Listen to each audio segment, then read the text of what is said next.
बोल बोलिया तो केड़ा थोड़ो तवज्जो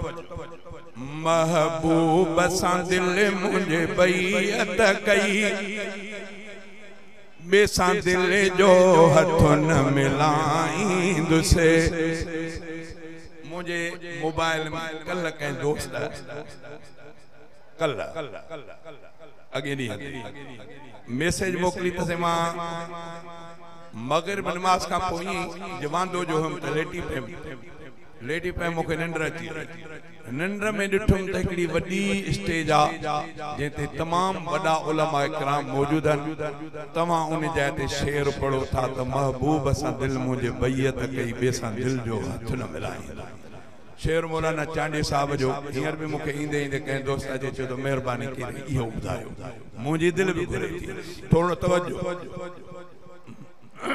महबूब सा दिल मुझे बैयत कई बेसा दिल जो हथ न मिलाईंदुसे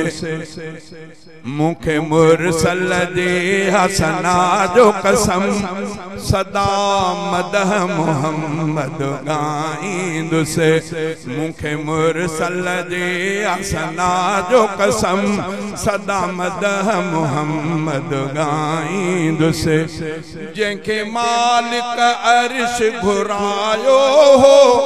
जंहिंजो अर्श मथा पयो सायो जंहिंखे मालिक अर्श घुरायो जंहिंजो अर्श मथा पयो सायो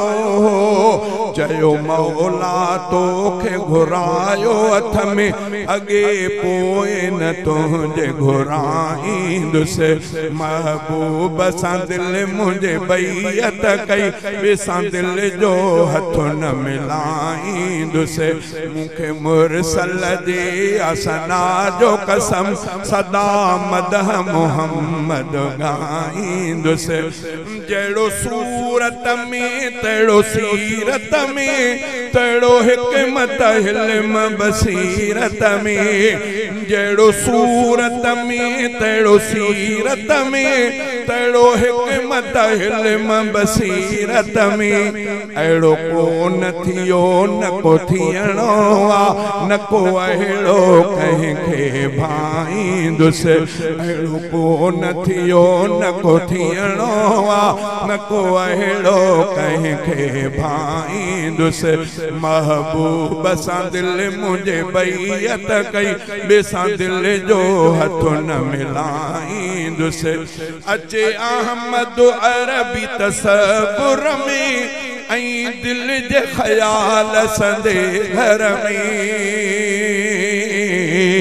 अचे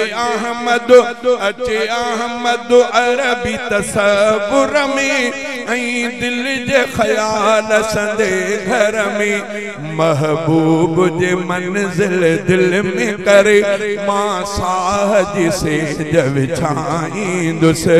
महबूब जे मंजिल दिल में करे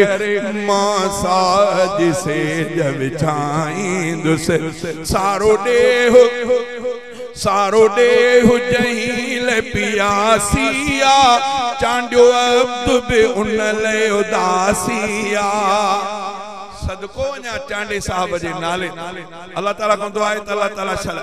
चांडे साहब जी इन्हनि ॿोलनि खे तव्हां ई असांजे सम्झण अल्लाह ताला असांखे तौफ़ीक़ अता फरमाए मुख्तसर अॼोको जेको माहौल हले थो इन ते हिकिड़ी ॻाल्हि छड़ो चांडे साहब जी ॿुधायो मूं वटि चांडे साहब जी तकरीर महफ़ूज़ आहे सभिनी दोस्तनि खे गुज़ारिश थोड़ो ही नोट कयो ऐं याद कयो हज़रत मौलाना अब्दुल्ला चांडियो अल्लाह ताला उन जे कब्र जे मथा किरोड़ा रहम जा मींहं नाज़िल फरमाए उन्हनि जी तकरीर मूं वटि महफ़ूज़ आहे हज़रत साईं चांडियो साहब फरमाए थो त मूं वटि हिकिड़ो कंबर जो माण्हू आयो थोड़ो तवज्जो कंबर जो माण्हू मूं वटि आयो मूंखे अचे चई त साईं मुंहिंजा रिश्तेदार मिट माइट कादियानी थी विया उहे कुछ मूंसां बहस मुबाहिसो था करनि कुछ त मूंखे ॾसियो त मां उन्हनि सां कीअं ॻाल्हायां कीअं उन्हनि मूं जान छॾायां जवाब कीअं ॾियां ए साईं चांडे साहब पंहिंजे तकरीर में कयो आहे ऐं उहा तकरीर मूं वटि महफ़ूज़ आहे चांडे साहब फरमायो त मां उन खां पुछुमि त पढ़ियल आहीं चईंदो साईं मां पढ़ियल न मां जो पढ़ियल न चई न मां चयोमांसि हल पढ़ियल न आहे त तोखे हिकिड़ी ॻाल्हि ॾसां थो उन ते अमल कर केड़ी गाल के जड़े भी को कादियानी तुझे पासे में वेही करे थोड़ी तो सा गाल शुरू करे तू गुलाम मोहम्मद कादियानी जे जाल मां भेण ते गारी शुरू करे जो फलान गुलाम मोहम्मद कादियानी जे मां के उन जे भेण के उन जे धी के उन जे पुफी मासी दबे दे गारी जे हकीकी कादियानी हुंदो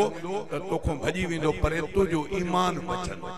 अजो को दौर एड़ो थव पांजे ईमान बचाइण जी कोशिश कयो छड़ो न कहीं इन कमीनन मानुन सा जेके रसूल जे गुस्ताख बेअदब ऐ वरी उनन जा हिमायती बणजी प्यान छड़ो न इनन जी गाल बुधण जे ला चो त ॾिसो त भला छा था चवन ॾिसो त वाकई गाल सही त नथा करन इए चवंदो तने में तां जे ईमान में खतरो थी वेंदो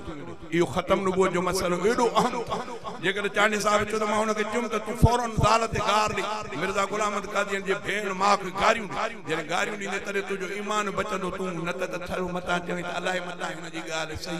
अल्लाह वाकई इन छोड़ो इए चई करे मुकाफर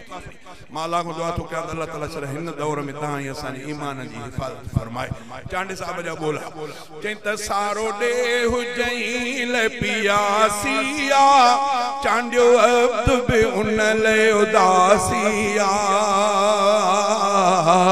सारो दे हुजई ले पियासिया चांडियो अब्द बे उन ले उदासिया मिले मोकल मुखे मदीने वनी बिही बिरद दुरूद बुधाईंदुस मिले मोकल मुखे मदीने वनी बिही बिरद दुरूद बुधाईंदुस महबूब सा दिल मुझे बैयत कई बेसा दिल जो हथ न मिलाईंदुस मुखे मुरसल जे असना जो कसम सदा मदह मोहम्मद गाईंदुस आखिरी शेर